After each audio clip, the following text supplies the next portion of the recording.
Unprecedented. The Busch Light Clash at the Coliseum was run a full 24 hours earlier than originally scheduled due to impending rainstorms in Southern California. And surprise, surprise, not everyone is going home happy.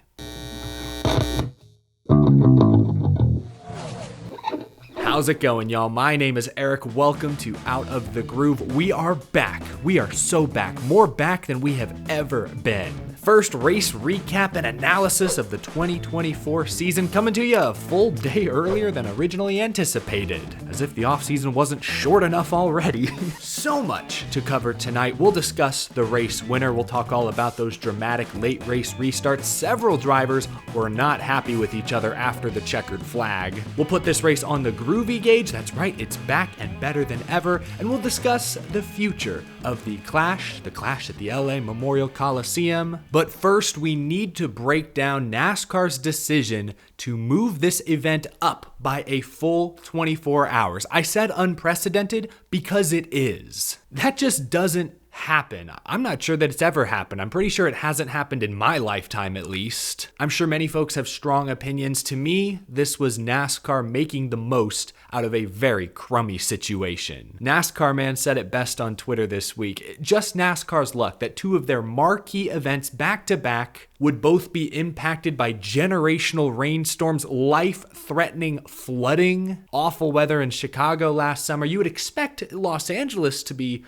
relatively dry. Nope, not if NASCAR's coming to town. The season is officially here. Steve O'Donnell spoke to reporters earlier this afternoon, and the way he explained it, I think, is correct. Racing tonight was the only way NASCAR could ensure this race actually happened. 100% chance of rain all day tomorrow. Monday doesn't look much better. Even Tuesday, high likelihood of rain. And NASCAR, they can race in damp conditions. They aren't racing in a steady rain. Racing tonight was likely NASCAR's only decision, as unfortunate as that is. NASCAR has said they'll be reaching out and will be offering refunds to everyone who bought tickets for Sunday's race. The way Steve O'Donnell put it, this is going to be a financial loss for NASCAR. He even admitted that they're likely going to take a big hit in the TV ratings department, especially moving from Fox to FS1 cable. But I think this was the best they could do considering the awful hand they were dealt. I've seen some fans upset that they waited so long to make this decision, especially considering the forecast has looked pretty dismal for a few days now. And I understand that argument, and I sympathize with anyone whose travel plans were impacted by this whole deal. But it's worth noting that this has never been NASCAR's policy. They never move races up a day. They, if anything, will push and wait it out. Like Texas a few years ago, they waited 4 extra days until Wednesday to get that race in. This decision today was a last resort, a total break from the norm. Again, I'll keep using the word unprecedented. Unfortunate for everyone involved, but it's important to remember how unusual this particular situation was. Anyway, now that we've successfully sucked all the air out of the room, let's talk about the race itself. Honestly, this show is playing out much like how today played out, because by the time the green flag was ready to fly, I don't know. I don't feel like anyone's heart was really in it this year. Fan turnout obviously was terrible, considering admission was free. Like, the front stretch grandstands filled in pretty nicely by the time the race got started, but the rest of the stadium was mostly empty. Obviously, I understand the threat of weather coming these next few days, a lot of folks staying home to prepare. I understand that the schedule changed last minute. Los Angeles already is kind of a fickle sports market, a very crowded entertainment market. Not trying to make excuses, but I am also trying to be realistic. Nonetheless, seeing that crowd, again, sucked all the life out of this event before the race even began, in my opinion. Machine Gun Kelly even decided not to show up at the last minute, probably because he didn't want to be seen performing to a mostly empty stadium. Anyway, okay, I'm sorry, so doom and gloom. I need to get back on the right track, because this race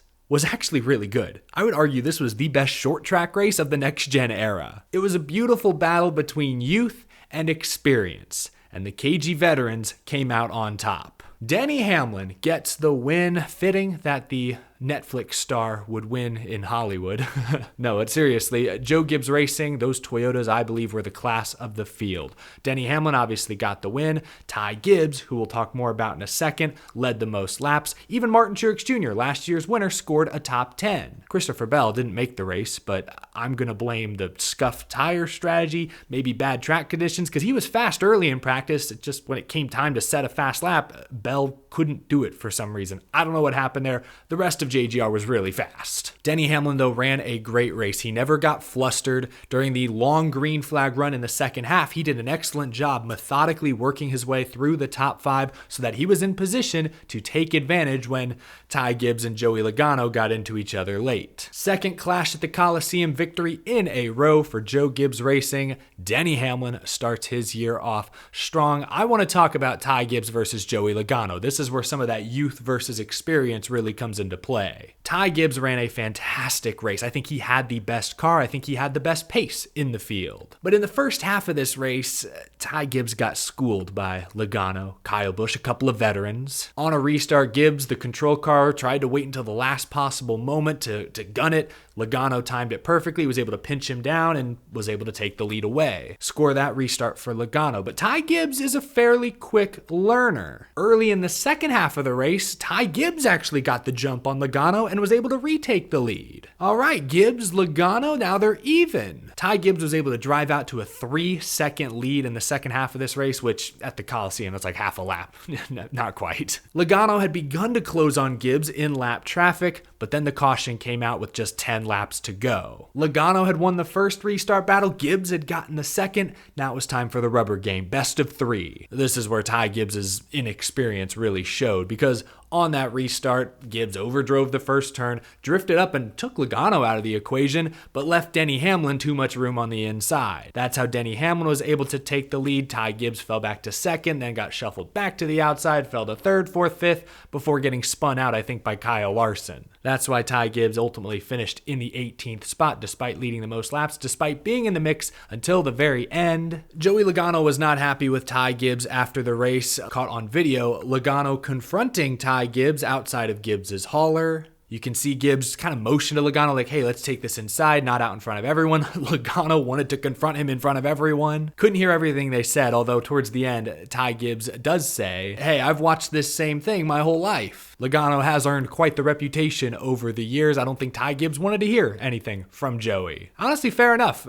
Joey has a right to be upset. He got used up on that final restart, but it's the clash at the Coliseum. Logano used the bumper plenty tonight. It's dog eat dog out there. Logano has a history. Ty Gibbs holding his ground. I'm very high on Ty Gibbs this year. He clearly has the raw skill, the feel. He knows how to make these cars go fast, especially when he gets in a rhythm. The one thing Ty Gibbs still has to learn is how to handle these tense late race scenarios. This isn't the first time we've seen him overdrive the corner late in one of these races and make someone angry. Luckily, I do believe that's something he can learn over time. I guess that's what they call racecraft. Ty Gibbs still has to learn racecraft. I think he's capable of it. It's harder to teach raw ability, feel, skill, and Ty Gibbs has that. So I think Ty Gibbs is set up to have a very nice sophomore season. I picked him to make the playoffs. I know this is just the clash, doesn't mean a whole lot, doesn't look anything like any other race on the schedule, but I feel pretty good about that prediction after tonight. I liked seeing Ty Gibbs kind of hold his ground when Logano confronted him afterwards. But Ty Gibbs and Joey Logano, who finished fourth, go home empty-handed.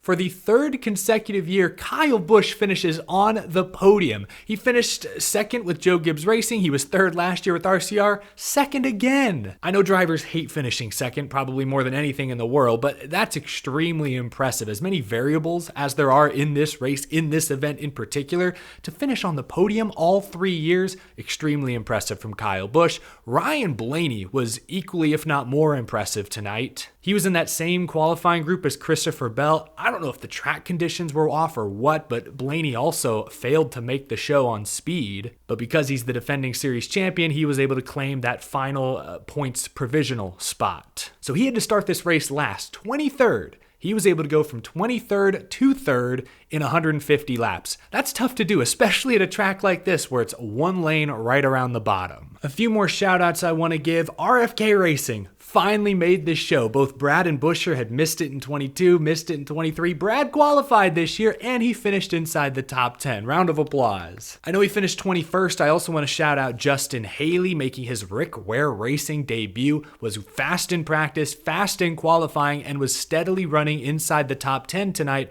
before some sort of mechanical failure took him out. I hope that's not the story of this season, moving over to Rick Ware, but at least the speed, the ability was there. This is 2 years in a row, maybe 3 years in a row really, where Justin Haley has been competitive at the Clash. Something about this venue fits his driving style. And you know what? I'll give a small shout out to Bubba Wallace. Comes back to finish top 12. I think he was running inside the top 10 at the end. He got spun out in the second half of this race and still managed a respectable finish. Good stuff all around. Hey, 3 of the 4 Stewart-Haas Racing drivers made the show tonight. Josh Berry, surprisingly, was the only exception. Good runs for Chase Briscoe and Ryan Preece in particular, but those are your top finishers. For an exhibition race like the Clash, though, the winner is most important. You could argue the podium. I think they all get medals, but good stuff nonetheless. Now let's put this race on the groovy gauge. Ooh, that's right. Back and better than ever. If we block out all the bad stuff, this was one of the best short track races the next gen has put on. A good mix of long runs and some short runs and restarts. It never devolved into the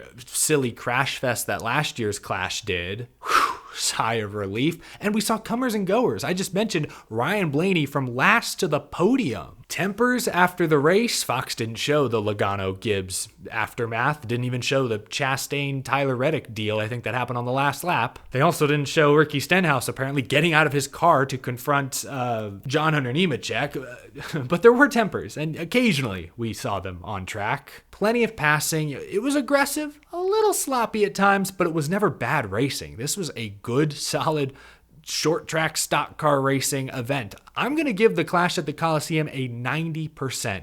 Again, if we just focus on the 150 lap race itself, this was one of the best short track races in the next gen's young history. I had a good time. I enjoyed it. Let me know what you thought of tonight's Clash at the Coliseum down in the comment section below. I've got just a few final thoughts before we wrap things up here. I did just hit on Fox a little bit. I have to talk about Fox TV broadcast. Very important part of the sport. First time Fox has aired a NASCAR race since June, so of course I had some opinions. Kevin Harvick sounds like a great addition to the booth. Not everything was perfect or seamless or fluid, but he sounded really good. I thought Mike Joy brought more energy to this event than I've heard in recent years. Clint Boyer even wasn't bad. A gaffe here or there, got a driver's name wrong once or twice, but by and large was decent. My problem with Fox's broadcast tonight was whoever is in charge of directing the cameras and the shots. They were slow to react to everything that Mike Joy and Harvick and Boyer were talking about. They missed multiple wrecks. The fact that they didn't catch any of the on or off track drama. Like the fact that Ricky Stenhouse got out of his car during the halftime show when there's nothing else to show on screen. It's right there in the center of the track. You're telling me not one camera was on him? The fact that they missed that drama.